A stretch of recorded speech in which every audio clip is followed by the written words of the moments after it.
Cumprimento todos os militantes e simpatizantes do Partido Chega, assim como todos os municípios deste Distrito 10. Estava eu aqui a mexer e a preparar os jornais para a entrega da Folha Nacional e lembrei-me de algo que se está a passar em Portugal, que se trata nada mais, nada menos da história do sapo posto numa panela a ferver, em que se a panela for com água a ferver, o sapo foge. Se for a situação de ser colocado em água fria, ele permanece até ser cozido vivo. Ora bem, o que se está a passar em Portugal, com esta situação caótica, que é o caos, é nada mais, nada menos que o resultado de 50 anos de políticas entre a esquerda, com o conluio da extrema-esquerda, e o apoio do outro Partido Socialista, que é laranja por fora, mas transvestido de rosa por dentro, em que, única e exclusivamente, em relação àqueles que vinham de lá de fora, guetizaram-nos. Guetizaram-nos e criaram aquilo que se chama os bairros sociais, ou como é que eles agora dizem que é moderno, que é os locais com problemas sociais, já não é o bairro social, nem é o bairro camarário, e que, por incrível que pareça, porque alguém chama à verdade a situação de que o crime está a crescer de forma exponencial. Aliás, existe um relatório feito pelos serviços da Polícia Judiciária dizendo que existem perto de 800 elementos em gangues juvenis, e o engraçado é que nada foi feito durante a desgovernação socialista, e atualmente a governação do outro partido socialista também não está a ter a coragem. Tem uma ministra da Administração Interna que está mais preocupada em punir quem está a querer manter o Estado Democrático, está mais preocupada, se calhar devido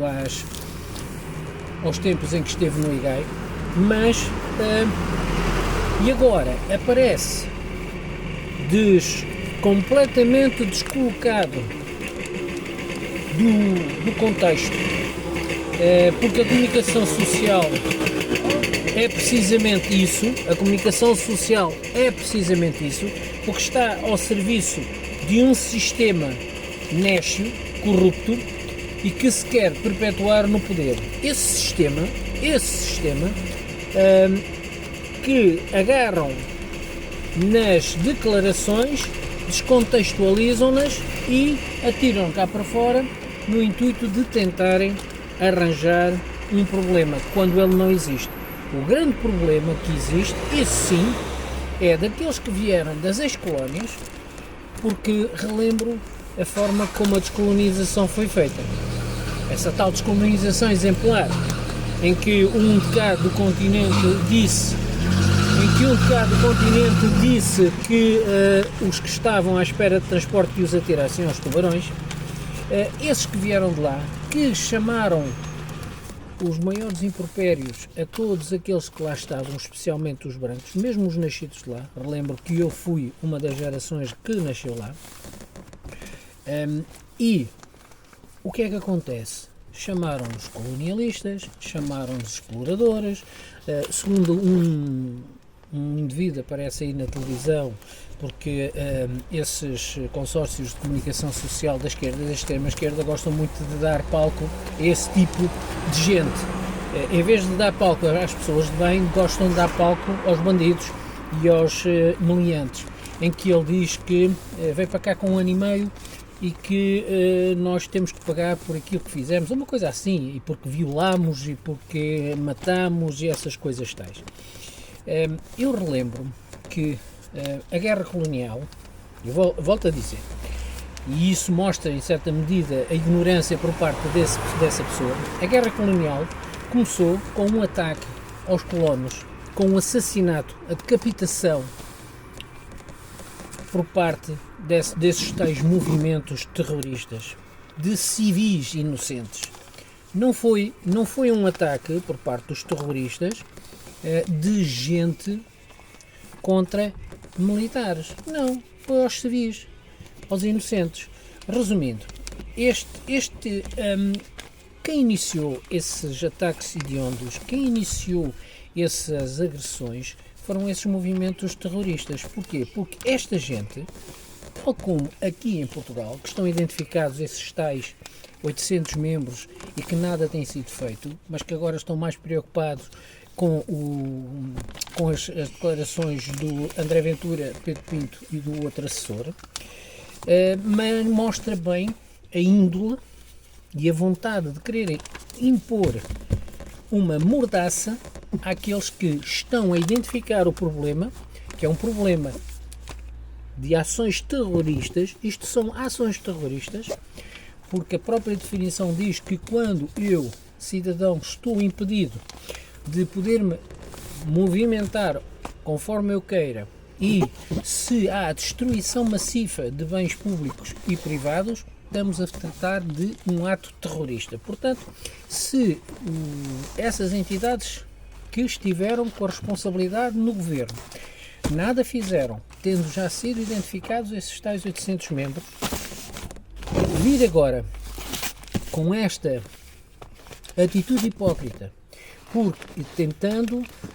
descontextualizar as declarações, mostram bem a índole fascista de esquerda e de extrema esquerda por parte dessas pessoas que gostam de manipular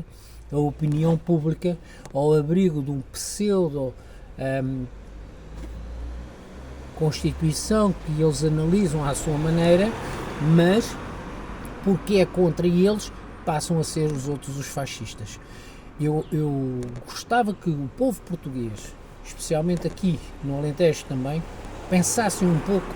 naquilo que pretendem para o seu país, naquilo que pretendem para os seus filhos e para eles próprios e para os seus descendentes.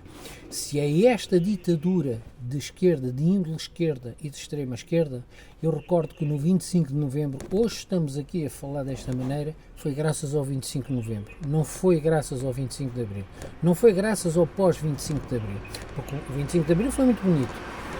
o dia a seguir é que foi o pior, porque houve logo a tentativa por parte de um grupo que só conseguiu 12,75% das primeiras eleições livres de impor uma ditadura de índole marxista-leninista. E foi graças ao 25 de novembro que nós hoje temos esta liberdade. E mais, nós estamos a caminhar a passos largos para uma ditadura, porque quando eu ouço alguém, independentemente do Código Penal, porque alguém que diz Bolsonaro, Santo António leva o Bolsonaro para o pé do Salazar, quando eu ouço e vejo o responsável pela bancada do Bloco de Esquerda a afirmar, a dizer coisas sobre a existência da Polícia de Segurança Pública, quando eu vejo esses elementos da extrema esquerda a abraçarem-se, a apoiarem indivíduos cujo passado e presente não é do mais honesto, a mim assusta-me e eu pergunto-me onde é que está o tal Estado de Direito. Se é essa senhora e o outro senhor do MRPP, eu já sei porque esse senhor advogado é uma pessoa que pretende criar o caos para se impor ditatorialmente. A índole é essa. Agora, quando vejo o Sr. Dr. Sá Fernandes com aquele discurso, um advogado do qual eu respeito, mostra bem a sua índole ideológica, tal como o outro senhor que vai à Sociedade dos Irmãos Costas, que até tem tempo de antena e é pago a peso de ouro. Eu acho que o povo português tem que pensar muito seriamente o que é que pretende. Se é o regresso a uma ditadura de índole de esquerda e de extrema esquerda marxista-leninista, ou se é permanecer numa liberdade em que todos, incluindo os da direita e os da esquerda, possam conviver e falar abertamente. Não vamos descontextualizar qualquer tipo de vocabulário. Vamos nos manter firmes nas liberdades, direitos e deveres que a própria Constituição assim nos atribui. Vamos pensar nisto, neste início de semana, e desejo-vos a todos uma boa semana e um bom dia.